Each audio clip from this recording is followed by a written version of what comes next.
Mobile मागे कोणाचा आहे तो? हा एक minute okay okay sir meeting झाली काय सांगा आज भेट झाली आहे. जे जन्म प्रमाणपत्र घोटाळा संबंधात काल महाराष्ट्राच्या पोलीस महासंचालकाने एक विशेष बैठक घेतली.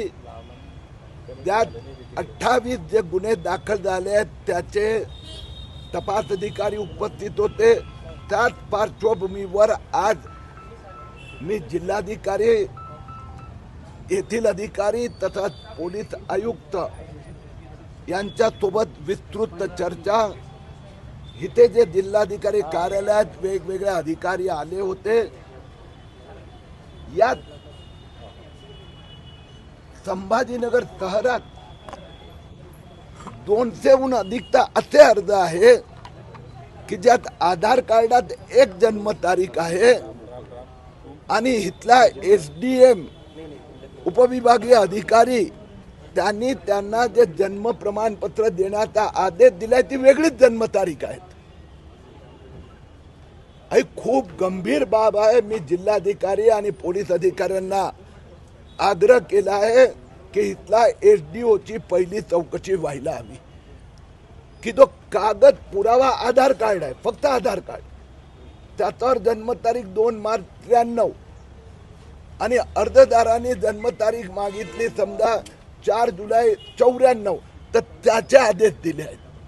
अशा प्रकाराचे येथे 500हून अधिक घोटाळेबाज लोकांना प्रमाणपत्र देण्यात आल्याचे पुरावे मी आज दिले आहेत. या सगळ्यांचे ताबडतोब चौकशी करून कारवाई करून त्यासाठी वेगळी चार्जशीट दाखल करण्यात येईल असे मला आश्वासन देण्यात आले आहेत. ज्या अपात्र लोक आहेत, जे घुसखोर आहेत, ज्याने बनावटी कागदपत्र दिले आहेत, ज्यांनी फोर्जरी चिटिंग केली आहे, त्यांच्यावर कारवाई होणार. सर मुंबईत प्रचंड पाऊस होतोय, मुंबईत तुंबली आहे. पुन्हा प्रश्न हाच उपस्थित होतोय की याला जबाबदार कोण? मुद्दा असा आहे की जे 25 वर्ष या संबंधात जे उद्धव ठाकरे सेनानी फक्त महापालिका म्हणजे लूट करण्याचं साधन. आता नवीन महापालिका निवडणुका आल्यानंतर नवीन महापालिका येणार आणि याच्यासाठी जे प्रामाणिक उपाययोजना करावी लागणार ते करणार. मिठी नदीचं आपल्याला माहिती आहे, 2005 मध्ये मी हायकोर्टात गेलो होतो. तर ते मुंबईत तुंबण्यासाठी जे पाणी घेऊन जाणारे रस्त्यांची जे छेडछाड झाली आहे, परमनंट उपाय करावे लागणार. तुम्ही मिठी नदीचा उल्लेख केला. आता मिठी नदीला देखील पूर आलाय, प्रचंड पाणी आहे, लोकांच्या घरापर्यंत पाणी घुसतंय.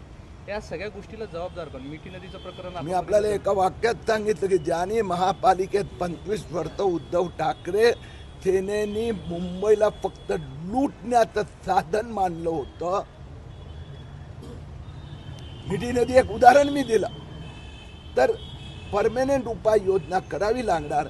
मला विश्वास आहे मुंबईकर परिवर्तनाद्वारा एक मुंबई तुंबणार नाही यासाठी ती परमनंट योजना करणाऱ्या लोकांना आशीर्वाद देणार.